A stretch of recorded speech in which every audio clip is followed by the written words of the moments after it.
Good afternoon, everyone. Are we almost? We're 3 minutes to afternoon here.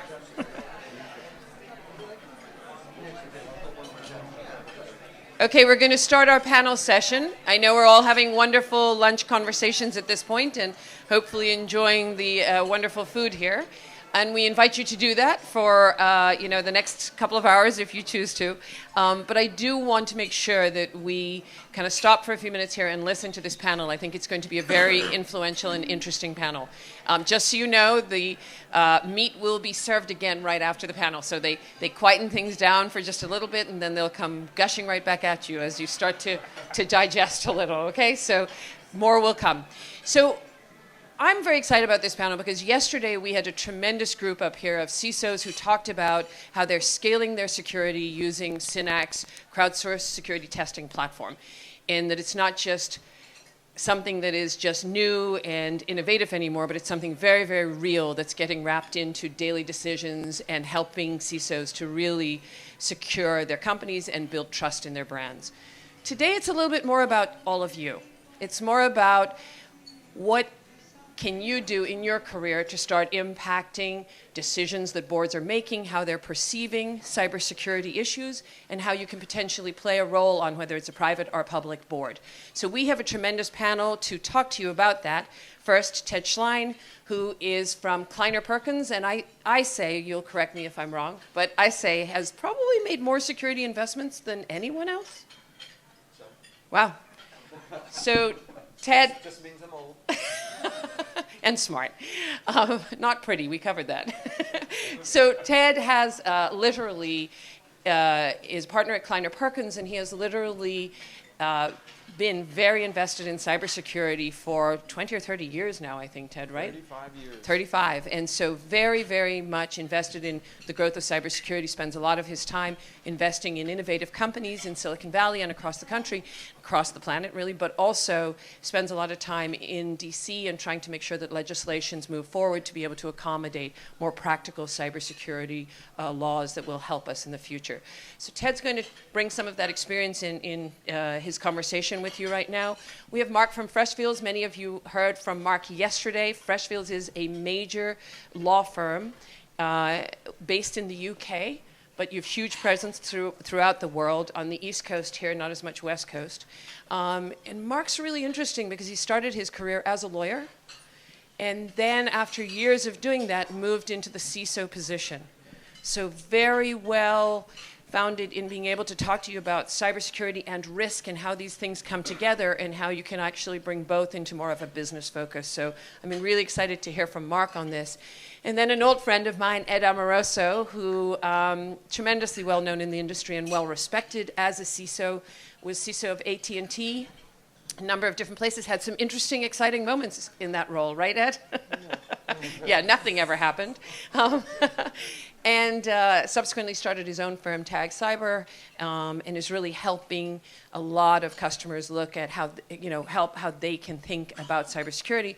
But again, someone who has spent time on boards and can really talk about some of his own experience. So I will hand it over to them. Ted, do you want to kick us off?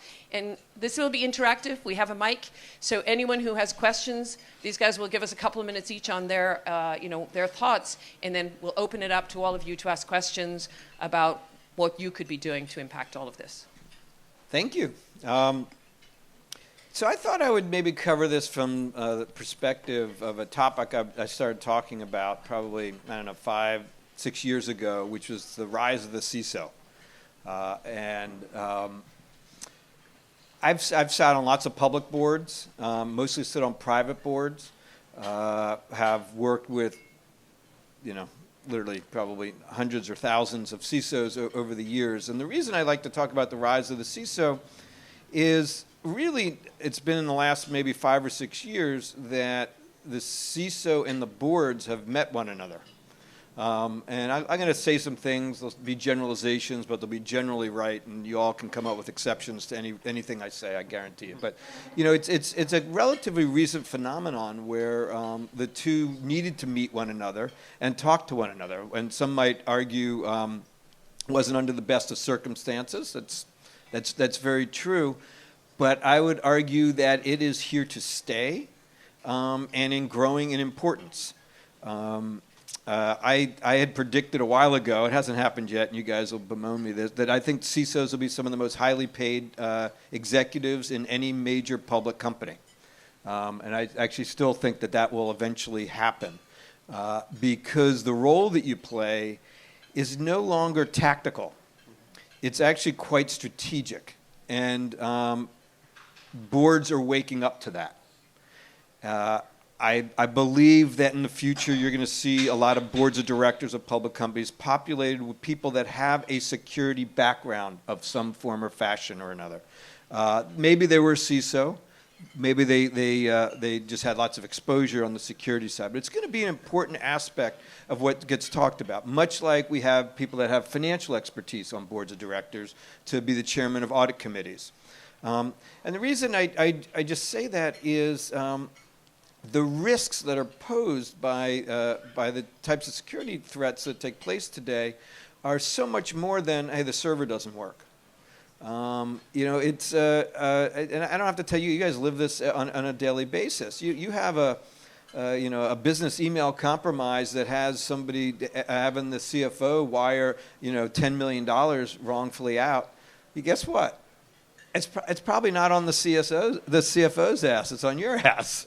And so all the issues flow to you to have to deal with, and that level of expertise becomes more and more important. As I said, as a board member of a bunch of different public boards, I used to always opt to be on the comp committee, and then I always get placed on the audit committees now because that's where the security report comes in, and I'm a security guy, so that's where I'm supposed to be hanging out. What I've tried to guide the CISOs of the companies to focus on are a couple metrics, because keep in mind, that's what you're doing. You're training a board on what they should care about because they have no idea for the most part. They're just scared. And your job in a lot of ways is to make them feel okay when they should feel okay and make sure they're aware of something that they should be aware of. And so on the metric side, I always ask them to focus on hygiene, and come up with whatever that metric means to you. Usually has something to do with patch management. It might, but some metric around hygiene, and then preparedness. And the reason I tell you to focus on preparedness, and I talk about this on boards all the time, is because we all know the same thing. Everyone's going to be breached. Everyone. I don't care how good any of you are. All right? So you need to get the mindset focused on we're prepared if something happens, and here's how I know we're prepared, and lay out the methodologies that you use, and actually I would argue rehearse them and everything. And that is what I hammer the CISOs on of the public companies I sit on the board of. I said, I just want to know the hygiene metrics you want to report, and I want to see those every single meeting. I'll ask you to explain it, and I want to know how prepared we are when we get breached, so that we can contain it and remediate it, and what that's going to be like and everything. You have to get these boards over this concept that you can prevent. Your job is certainly spent preventing, and you're going to do everything you can to prevent, but they have to start to understand that something will happen, and when it happens, though, it's in good hands. And so I think there's going to be a role for folks on these boards. You're going to have to learn, maybe some of you have more exposure to boards of directors than others. I do a lot of talks to Fortune 500 boards of directors. They want to bring the outside security dude in to talk about stuff. And I know I'm basically there to give air cover to the CISO. I sit down with them first, and I understand what they're doing and everything. And if nothing else, I'm trying to make sure that they have the attention and the resources that they're going to need to do their jobs. Because trust me, I know how hard your jobs all are. But you're going to have to, if you eventually want to be on a board and be that security representative on the board, or be in a constant interaction with the board, you're going to have to be able to toggle between your tactical self and your strategic self. Yes, you fight fires all day. Now raise that conversation up and tell me how prepared we are to deal with our risks that we have as a company. And you got to be able to marry those two things. If you're a really good firefighter, that's great. Probably you won't be the candidate that's going to necessarily be on a board, and you're going to want to develop that ability, that strategic and the communication side of it all. And I'll stop and let these other guys have a shot at this as well. Since we're in a restaurant and we're dining, I do liken what you do a little bit to meals. And if you look at like a board and what takes place in boards, the sales guy is sort of about presenting red meat, and getting people excited about what they're going after, and we're gonna get it, and it's gonna be bloody, and we're gonna win, and everything. And the finance people are more like a sushi meal, very exact, very precise set of metrics, not a lot of ambiguity and everything. Marketing, I would always say, is sort of like Mexican food in a way. You don't exactly know what it is that you're eating, but it tastes good, sort of thing. And these are the sort of the reports. There you go, Ashlyn. These are sort of the reports. But the security person is more like comfort food, with spicy Szechuan every so often. So you're sort of like meatloaf and macaroni and cheese, because you're trying to make people feel that things are being taken care of. Confidence. Your ability to, but you have to have the ability to raise the alarm when the alarm needs to be raised so you can get the attention that you need to have. So nothing else, maybe the food analogy sticks and everything else is lost on you. But I'll shut up and answer questions later. Go for it.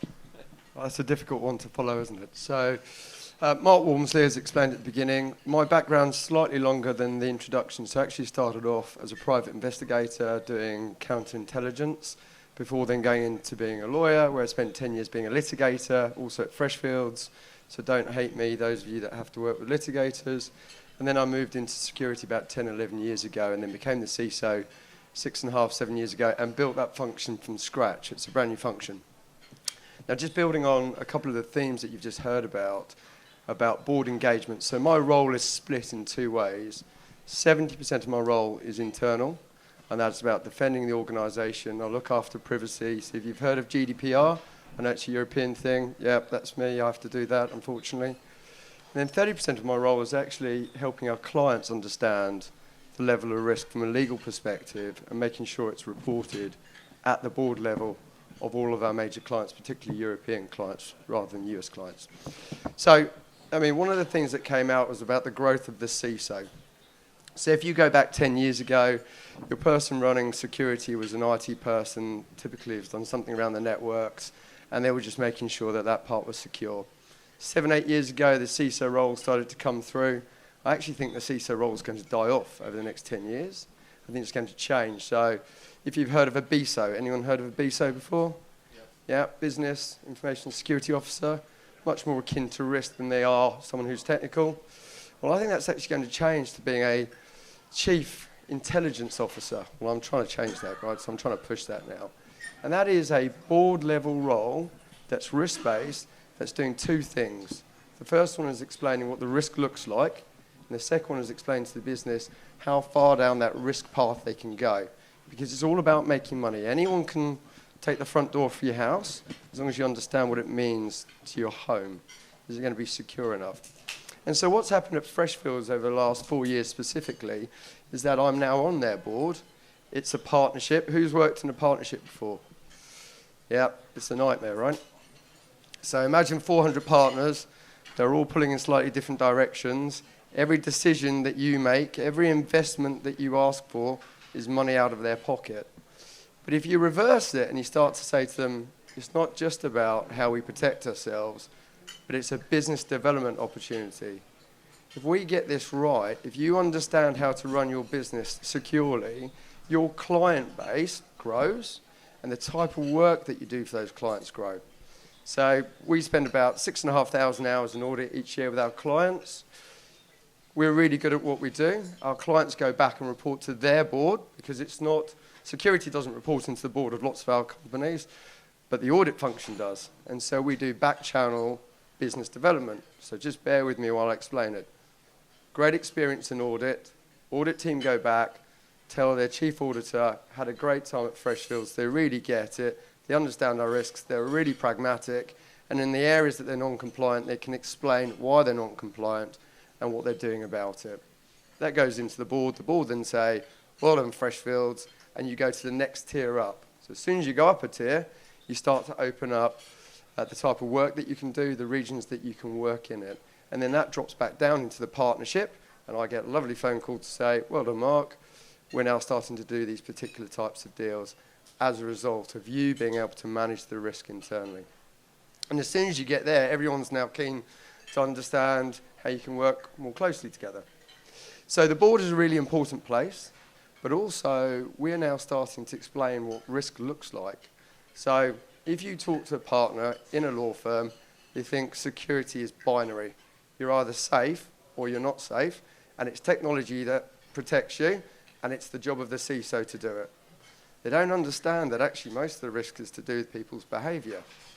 So we're now starting to run partner sessions where we're bringing clients in, board members in, running role-play war games with them to really show them what it looks like. And a great example is we do this session, I'm the CISO, we bring the banks and the boards in, and then someone comes and says, terrorist incident, Mark's dead, what do you guys want to do about it? And that starts to get them to think about well, actually, if that person's not in place, what level of knowledge do I need to have as a board member to at least contain the incident, prepare myself to have a press interview where I can show that I'm authentic and I understand what the risk looks like and I could take the first step very effectively. And so lots of them left and came back and said, oh, listen, how do we go about doing this in the future? What does it look like for us? And really it's go and have a chat with your CISO. Go and ask him what are the things that keep him awake at night time. Go and be pragmatic with him and actually, or her, and actually start to ask where you can get commonality together. And then, to Ted's point, it's all about metrics. And if you have to live in metrics, which I do every day, hundreds and thousands of different types of metrics, that's not helpful to a board. What's helpful is the 3 or 4 metrics that show that you're getting better over time and that you're in control of the situation. And if you help the board understand what they are, and typically they're around patching and supply management and insider threat. Those are the 3 that we report regularly to the board. Then they get bought into it and suddenly they're now open and they can say, well, actually, I'd like to know a bit more about this metric and that metric. Start to take some accountability, responsibility for how your business is defended. And then the other thing to say is it's amazing how many people, when you meet someone for the first time, who's got 10 minutes worth of chat and then thereafter you run out. We've all, you've got the normal chat, as you'd say. What we're doing is educating our partners when they go and speak to clients that 10 minutes is now 15 minutes because they've got 5 minutes they can talk about information, cybersecurity and privacy risk, and they can talk about it from the position they've actually been in that situation. They know what it looks like, and that binds them really closely to clients. So that's not because you bill in 15-minute increments? 6-minute increments.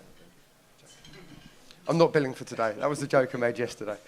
So it's interesting. As soon as you give board members internally those kinds of skills, it really resonates. And now we're starting to see board members of all of our clients. We work for all of the Fortune 500 and the FTSE 250. They're all clients of Freshfields. We're the top 5 biggest law firm in the world.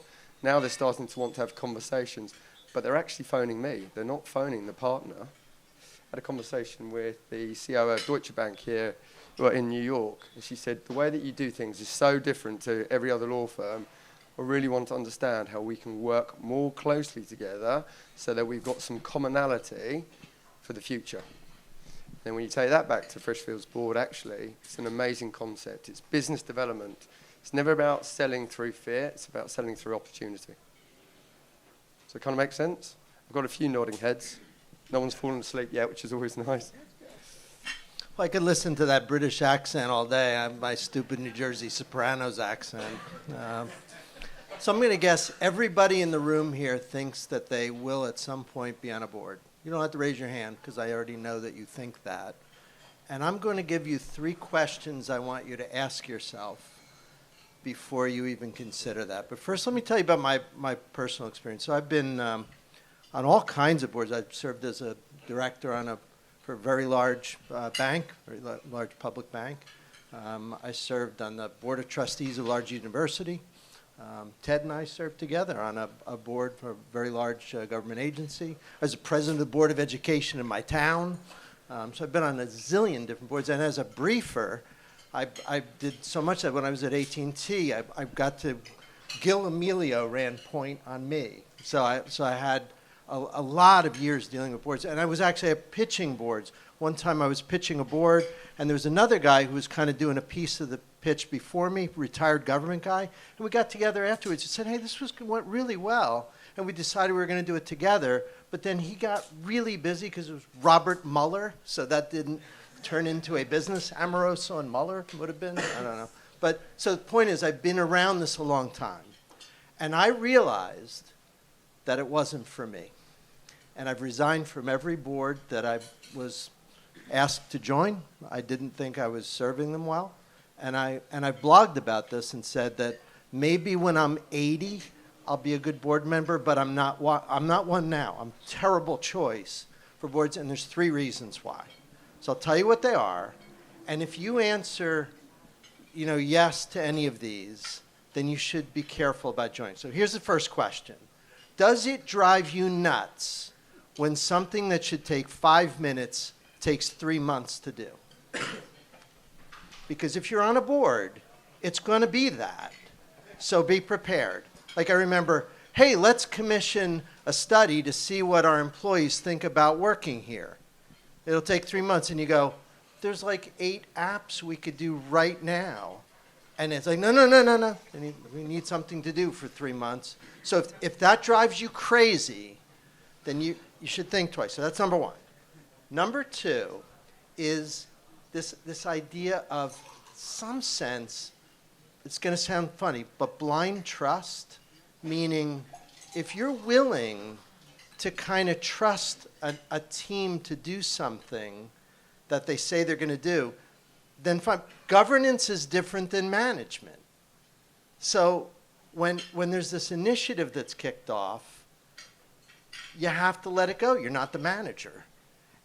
And it may not sound like the way you would do it, but it's not your job to say. That's not why you're there. Management and governance are different. And I had a real problem with that. Because when you do, being a successful CISO, for me was being just, your face drops at my bluntness kind of discussion, and not being willing to let that thing you just said go until we get to the root of whether that's right or not. Like, that's my personality. And when I went to a board, they wanted to kill me. Like, because meetings were short, and a bunch of people want to get out of here, which leads me to my third and most important point. If you're the kind of person who can't just let a thing go, then you can't be on a board, because board meetings are about letting it go. There's a certain type of person, Ted's seen it, I'm sure you have too. I have no idea how they do this, but they glide into meetings. They know everyone, they know just what to say, they sit down, the meeting goes. They ask this perfect freaking question from heaven. I'm going, where did they get that question? It was perfect. It didn't get anybody mad, but it was just about right. It sounded good, and you felt great afterwards. I never had those questions. I would have the question where everybody would go, did he just say that? Like, what? But it usually was because I saw a problem. So it wasn't my job to be managing them. And I realized that. And I would sit with the CEO, and we'd laugh, and they go, you're not very good at this. I know, I'm terrible at this. And we'd have a drink together. It was great. It was very amiable. But I didn't belong there because I didn't think they were doing it right, and I couldn't keep my mouth shut. So, as you plan, you may be that person who glides in. I've seen it a million times. I have no idea how they do it. But if you're that person, then board membership is for you. But if you're not, if you're like me, New Jersey Sopranos get in your face, and that's who I am. It didn't work out so well, and I knew enough to back off. And like I said, maybe when I'm 80, And by the way, I'm not talking about boards of tech companies. That's a different story. I'm talking about public boards, banks, that kind of thing, where you get paid $100,000. They bring a private jet to your nearest airport. They know your name when you walk in the building. That kind of board is what I'm talking about. And I just decided for me, I wasn't right for that. So I hope that's useful as you do your own planning, because you may answer yes to all three of those questions. And I think that would mean hold off a little bit before you accept that board opportunity with the bank. If you didn't answer yes, you're probably well suited. So you redeemed yourself with the very last comment there, Ed. You ruled out tech companies. So I'm a professional board member. I've sat on about 50 boards or so or more, and I'm from Northern Jersey. So I think there's a lot of wisdom actually in what Ed is saying. As a board member, you are a professional advisor. You're not there to do, you're there to give advice. I would not quite trivialize it as much as Ed just did. The key thing to when you're in a board meeting is, can you ask the one or two questions that mostly matter, that gets the team thinking about something they should be thinking about? And can you help identify the few metrics for the business that are ultimately going to matter? And help drive towards those things. And then you'll find different board members have different roles on boards, and some do exactly what Ed said, and some I'd like to think add a little more value than that to these boards.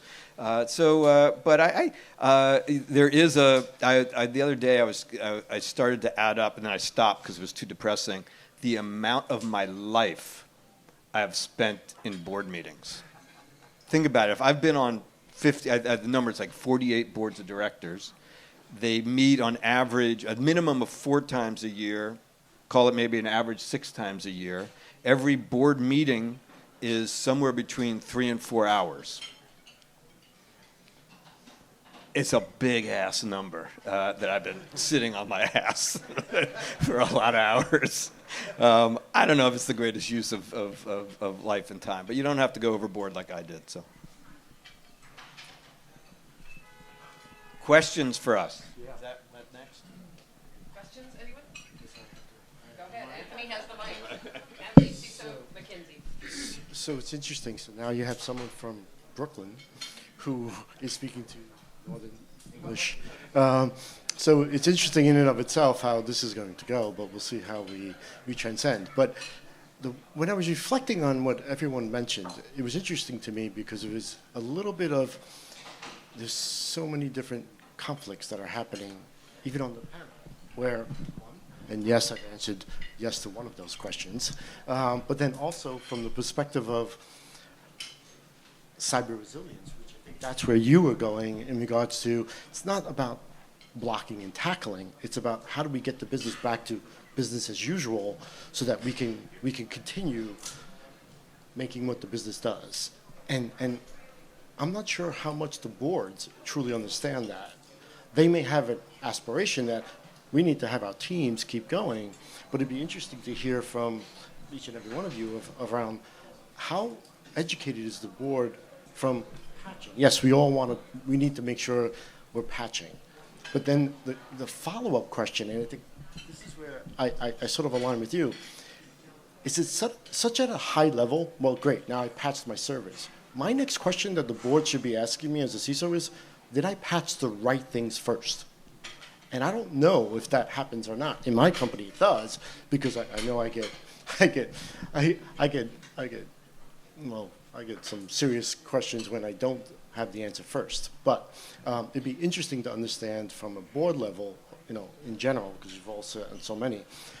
The education point is always, it's similar to the salespeople in the room. You're always selling, you're always educating. And everyone who says that they're not educating or selling doesn't understand it. So, well, first off, every board is completely different. And boards that have Ted Schlein on it are by definition better than anything that I would ever get invited to. So I think there's some sort of a natural sort of selection there. But you know what I found? I found that boards usually will latch on to something they can get. For example, here's something that I always remember liking as a CISO. The best thing you could get for board meetings is a freaking letter from a regulator with 8 things you have to fix. Because it's like, whoa, this is going to be my metric for the next 6 months. I'm going to wring this one out good. Because what you can do is you can make a metric now of 8 things that you take to the board.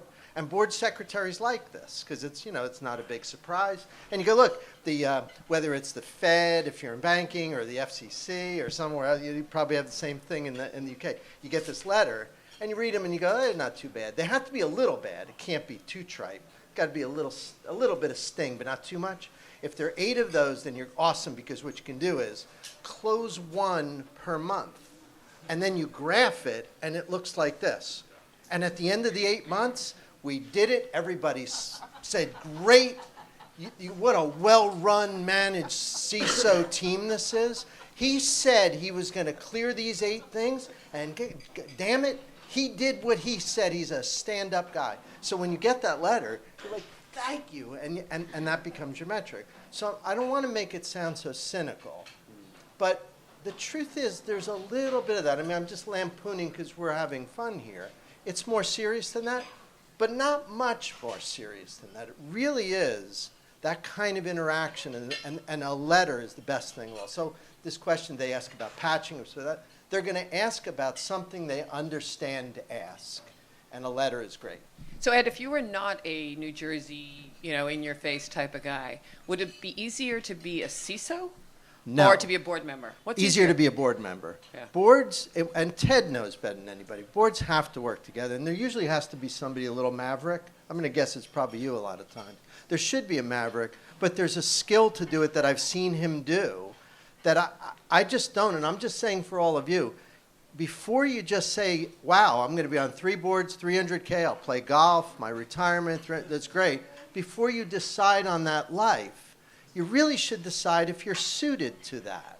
And you may or you may not be, right? There are going to be people who are suited and people who just flat out aren't. So be honest with yourself because it's your time, not anybody else's time. The other thing to your point on how educated are the boards, mostly they're not, other than most Fortune 500 boards are starting to populate themselves with technologists. And there's even technology committees. I'm hosting the technology committee of a Fortune 20 company, and it's a subset of their board, and there's 4 technologists on it, or people at least really interested in technology, and it's quite impressive. So those are the people you get your questions from, and everyone else just sits quietly, right? I mean, everyone kind of has their role. Believe me, on the audit committees I'm on, when the CISO comes to talk, those other people don't say a word. It's a conversation between me and that person, and that's sort of how it works. And so it's not any different. But I think part of your job is to let a board know what they should care about, and then report on that. So, yeah, I'm not a board member, but the regulations are all changing. So in the US, I understand if you're a listed company, or will be a listed company shortly, when the legislation comes through, you have to have someone on your board that's got cyber experience. And if you don't, you have to explain why it's not necessary to have that person. Now, in Europe and the Middle East and Far East, we see all of the regulation coming for the US and it pushes through Europe and then onwards. But I'll see that regulation getting tighter and tighter, and it won't just be you've got to have someone experienced, but you've got to have someone experienced, and these are the things that they've got to be able to do. And to your point, it will be not just patching, but it will be these are the 50 questions you need to ask your company, CISO, about how things are running. And it will be a bit more about your 8 things that come from the regulator and you tick them off, but it will literally be that checklist. And then you'll build on it. But it will be driven by regulation to an extent, I think, if it's not there already. Questions? Pretend you're on a board. What are you going to ask? No. I think you've got one. Gregory. So knowing that every board is different, how do you guys approach anticipating a lot of the questions they're going to ask? Because you have the audit committee, you have the other committees, depending on the board, right, and the size of the organization. How do you guys anticipate that? I kind of know how I would approach it, but I was wanting to get your guys' perspective. I have an opinion about that. So, because I was on the other end, right? I was usually the presenter, way more often the presenter than on the other end. And here's what the experience is in a large company.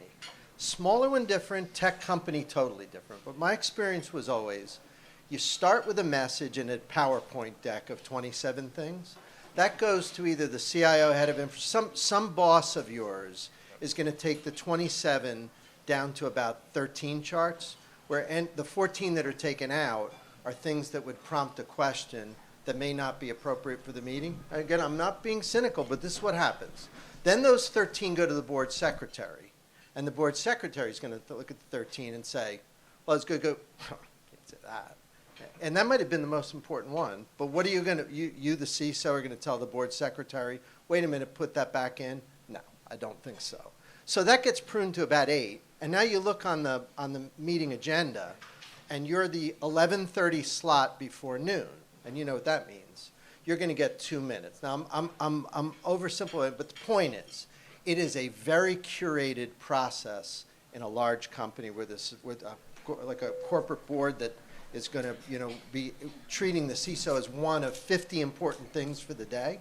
So this idea that CISOs need to be on their toes and able to answer these dynamic questions and answer the hard question, it's not been my experience that happens. It's more curated, and if something comes up that has some edge to it, you can be certain that someone senior to you is going to, you already have gotten an agreement that when she nods at you, you shut up, and she answers it and says, well, here's how we've taken care of that. And then afterwards it's, right, Ed?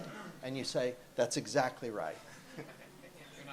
So I'm just saying, you have to be on your toes, but you also have to be willing to put up with that, because that's the experience as the briefer. It's not, Ed, here's your stage, brief the board. What board president would ever do that with someone like me? Never! It would never happen. So it really is curated. It's not as hard to brief the board when you're under those circumstances. I probably have offended these guys terribly, but I'm just giving my warped experience. Discover, right? So you had mentioned some like astute level questions that come from like a board. Is there any kind of overarching themes or differentiators on what constitutes as what you would consider an astute question versus something that is maybe too a little in the weeds? Yeah, so remember, you're not there to run a company. If you're asking kind of these tiny operational questions and you actually think that that's an issue, then you got a problem with your management team. So your purpose is to move a business along. What can help them strategically make good decisions and move the business along? And by the way, a well-prepared board meeting should lay out, these are the 2 to 3 kind of questions I'm debating with my management team, or I'm trying to wrestle with strategically that I'd like your input in. And so your question should be geared towards that. There's always some board member on every board that asks these questions that the answer just doesn't matter. So why, therefore, waste anyone's time, the management team's time answering it or asking it? And so it might be the litmus test. If the answer doesn't actually matter to move the conversation forward, the company forward, strategically, don't ask it. Really good point. Anyone else? If not, you can think about it, and I know Ted might have to, oh, there is someone? Well, really, all the way back there, for God's sake.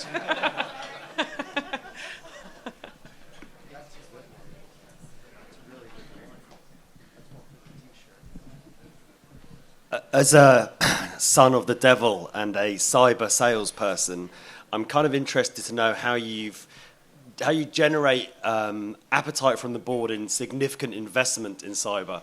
What are the heartstrings that you pull on, and really what's working best for you? I think Boards don't fund cyber programs. Okay. Period. Okay, obvious. A quick answer then.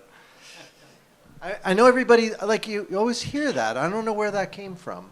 That you bring your funding options to a board and they debate whether you buy this platform or that, or that's not their own. If you did, they'd be wrong. Yeah, Maybe in a tech it's a more company a little subtle, strategic sort of conversation. It is, here's an area that we've identified that we have a weakness in. It's usually you'll overlay with a compliance thing that gets everyone's attention. But underlying that compliance issue is a bunch of security spend.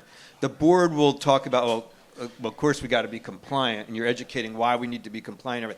That then trickles down to budget, usually. So we, at a board level, if the board is picking out, the brand of firewall, you got lots of big issues, I've been on boards where we've had a breach.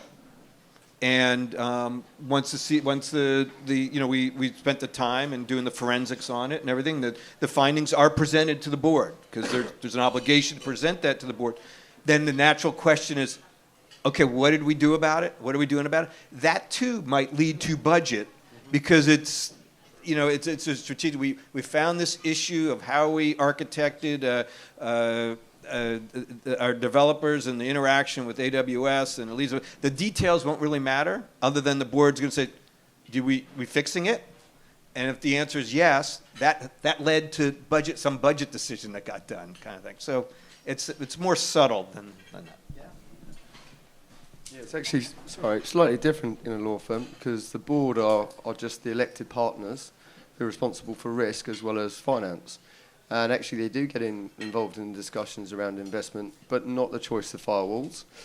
But there are always multiple ways that you can manage a risk. And as a partnership, they have to agree which way to go because you can lock your entire business down. You can say, we're not going to do anything in the cloud because it's really risky and we've had a breach, knowing it's going to impact your ability to deliver new technology, efficiency. And so they are, at Freshfields, as other law firms, they are involved in those discussions about how far down that line of risk do we want to go to.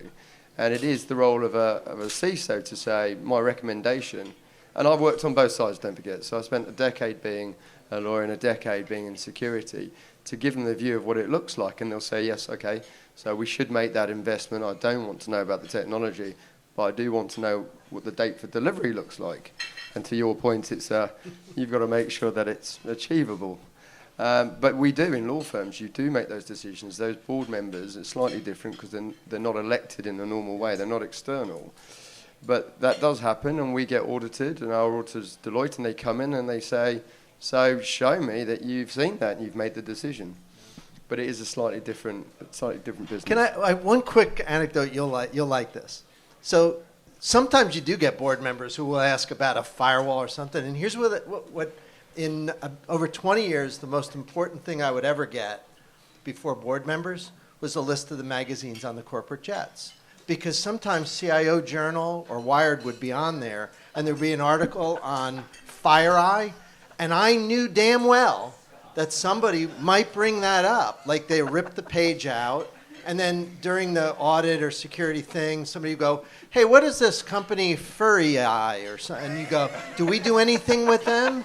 And you would say, well, yes, having prepared, you knew, and God help you if you didn't. That salesperson would get a call that day saying, we have to do a POC. Oh, great, thanks. What prompted this? Well, I'm really excited in what you're doing. No, there was an article in CIO Journal, and I'm worried that a board member is going to ask if I'm working with you, and I want to say, funny you should ask. I was just on the phone with them this morning. And then you don't look like a loser. You look like you're really into, you get the point. So your advice is to make sure that they have deals with private jets where there are articles on make sure you know sponsored by FireEye. Buy the fleet managers a bottle of scotch, and they will tell you whatever magazines are on. And you are just a wealth of knowledge of Changing your life, how to game this whole new game. sales strategy. Not impressive stuff either. This is not career. When I blogged about this, I noticed nobody clicked on and liked the article. A lot of reads. 2,000 reads, like 0 likes. And I would get these private things saying, I thought your article was great, but I was afraid to like it because I'd like to be on a board someday. And I go, all right. Well, one thing we probably could all agree on, that if you want to get promoted and raises, just hire the most trusted crowdsourced security testing platform that you possibly can. Fabulous idea. Plug. Yes. Woo! On that note, and these gentlemen will be around so they can chat to you a little bit. This one I think has to take off pretty soon. You don't have to go just yet. You can shake hands. So we are going to honor a few people that we feel are really living security as a lifestyle, people that we look at as most trusted. There's a lot of talk about risk. It always seems kind of negative. We've looked at it a different way over the last number of years, is how do you build trust in your brand and how do you build trust across the company that cybersecurity is doing what they need to do. And so we crowdsourced a nomination process and went out across, we tweeted it and we went out to all of our own red team, et cetera, to get nominations for this award. And so Jay, our CEO, is going to acknowledge some people today. Awesome. Thanks, Aisling, and thanks everyone for being here this afternoon. You want to talk about your board members, Jay? You know? No, it's not good. We have great board members, especially you, Ted. Thank you again for being here. It's always great seeing just such amazing group of people coming together to talk about issues that you hopefully care about. Hopefully this was an informative session for you guys. As Aisling mentioned, we've been doing these awards for the past 2 years now, and I think it really does recognize some leading companies and people in the industry that we think are innovative and doing just an amazing job, and not necessarily just customers. We have taken input from outside of our little sphere, and there were I don't know the exact number, but quite a few nominations. So don't look at this as just an award that Synack's giving to people that we care the most about. I think it really does represent a much broader group. So. First and foremost, I'd like to recognize the most trusted security teams. We have 3 winners here today in 3 different industries. First is McKinsey & Company, the most trusted security team in the consulting industry. They've taken an enterprise-wide portfolio approach to security testing that is forward-leaning for their industry. So a quick round of applause for McKinsey. And by the way, I'm going to ask all the award winners to come up after I make the announcements, just to receive your plaque and to take a quick picture. So, yes, we will hand these out, and it's a handsome-looking award, and we'll ship it to you, Anthony. Secondly, I'd like to recognize CrowdStrike as the most trusted security team in the technology and security industry. We're actually proud partners of CrowdStrike, which we recognize as one of the best-in-class companies and one of the most well-respected companies in the cybersecurity space. So thank you so much. And Brandon McCann will be accepting that award on their behalf. Thank you, Brandon.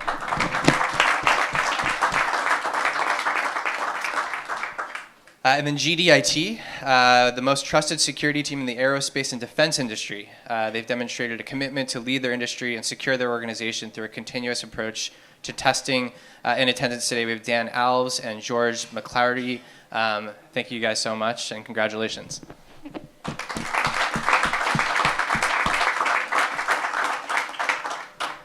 The most trusted pioneer CISO, recognizing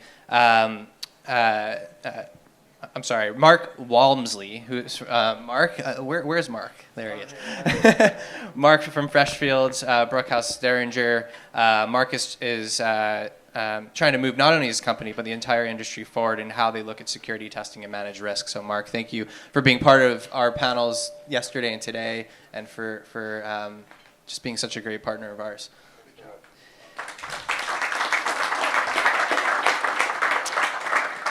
And then the most trusted Chief Information Security Officer, Anthony Esposito.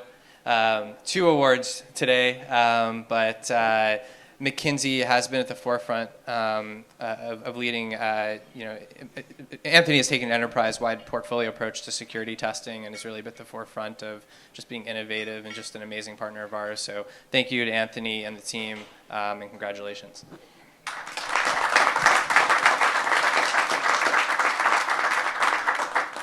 And then we have 2 partners that are also in attendance today. Our most trusted partner award goes to Trace3, demonstrating a heavy lifting to find creative ways to integrate Synack into a complex security systems.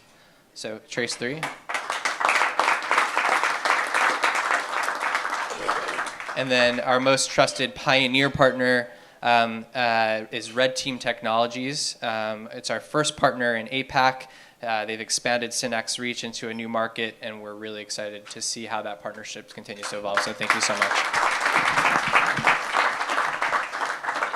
Yeah, so thank you again all for being here. Hopefully you enjoyed your lunch. Hopefully this was informative. If anyone's interested in talking, we have plenty of Synack people around, so come say hello and enjoy the rest of the conference. Thank you so much.